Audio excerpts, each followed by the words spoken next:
ॐ श्रीगुरवे नमः। ॐ शान्तिः शान्तिः शान्तिः। अखण्डानन्दबोधाय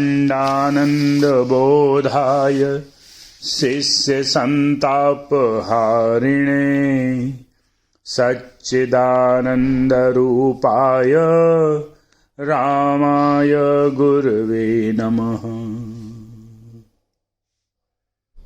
अखंड आनंद का बोध कराने वाले, शिष्य के अज्ञान रूपी संताप को दूर करने वाले, जो सच्चिद आनंद स्वरूप हैं, जो राम के स्वरूप हैं, उन सद्गुरु जी को मैं नमन करता हूँ, प्रणाम करता हूँ।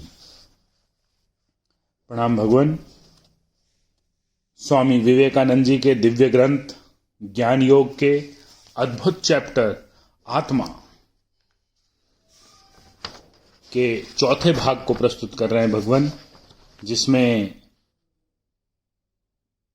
अमेरिका में दिए हुए एक व्याख्यान से स्वामी जी ने बताया सबसे पहले कि आस्तिक और नास्तिक दो मत हैं। जो वेद सम्मत हैं उनको आस्तिक, और जो वेद सम्मत नहीं है उनको नास्तिक मत बतलाया गया। फिर आस्तिक मतों में तीन, सांख्य, न्याय और मीमांसा को बताया, और मीमांसा के अंदर आता है उत्तर मीमांसा अर्थात वेदांत। उत्तर मीमांसा को ही वेदांत दर्शन कहा जाता है, और वेद जो हैं वो हमारा शाश्वत संविधान है। और उसके बाद सबसे पहले मतों के वर्णन में जो द्वैतवाद का मत है उसकी व्याख्या स्वामी जी ले रहे हैं। उसी व्याख्या के क्रम में प्रस्तुत है भाग 4।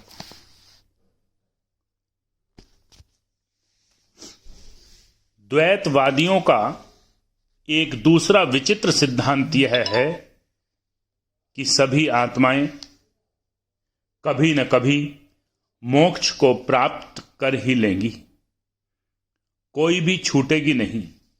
नाना प्रकार के उत्थान पतन तथा सुख दुख के भोग के उपरांत अंत में ये सभी आत्माएं मुक्त हो जाएंगी। आखिर मुक्त किससे होंगी? क्वेश्चन।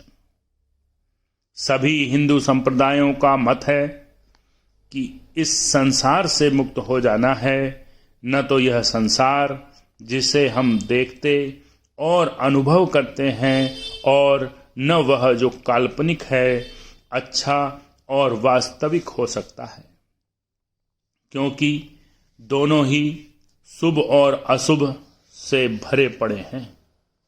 द्वैतवादियों के अनुसार इस संसार से परे एक ऐसा स्थान है जहां केवल सुख और केवल शुभ ही है।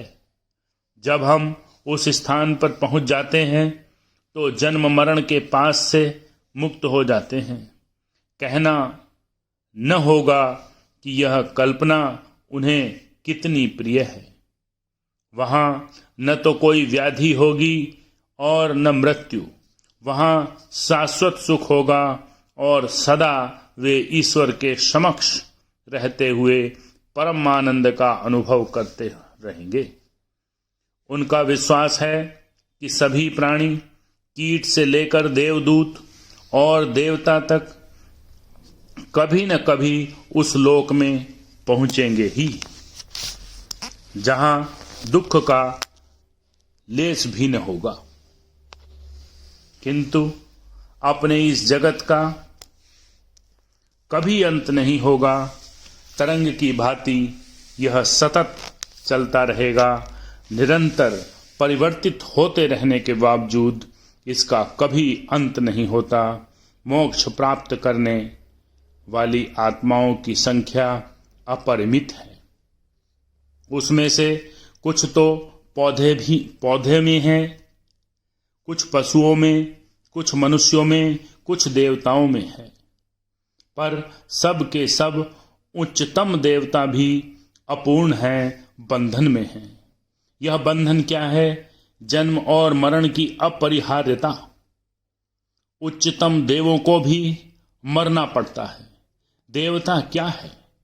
वे विशिष्ट अवस्थाओं या पदों के प्रतीक भर हैं। उदाहरण स्वरूप इंद्र, जो देवताओं के राजा हैं, एक पद विशेष के प्रतीक हैं।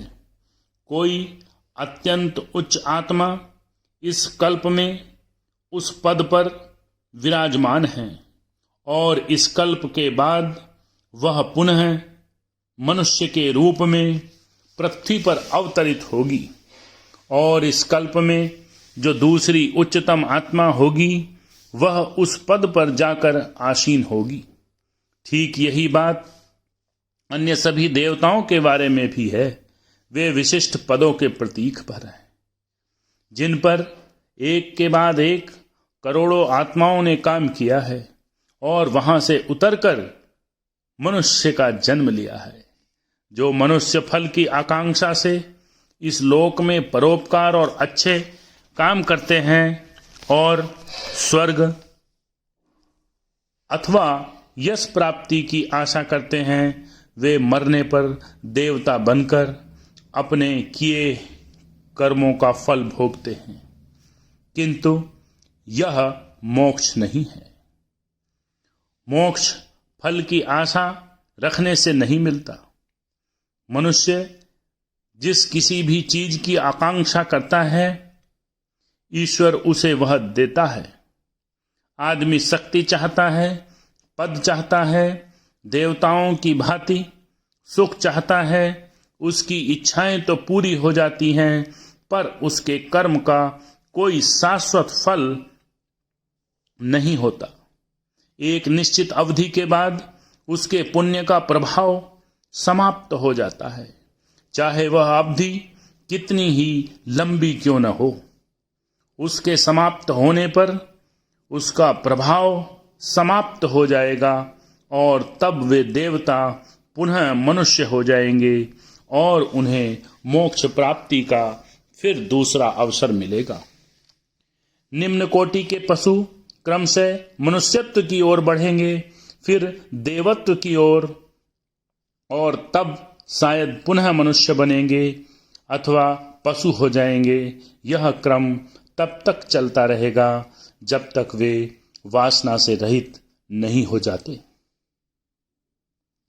जीवन की तृष्णा को छोड़ नहीं देते और मैं और मेरा के मोह से मुक्त नहीं हो जाते। यह मैं और मेरा ही संसार में सारे पापों का मूल है। अगर तुम किसी द्वैतवादी से पूछो कि क्या तुम्हारा बच्चा तुम्हारा है, तो वह फौरन कहेगा यह तो ईश्वर का है, मेरी संपत्ति मेरी नहीं बल्कि ईश्वर की है, सब कुछ ईश्वर का है, ऐसा ही मानना चाहिए।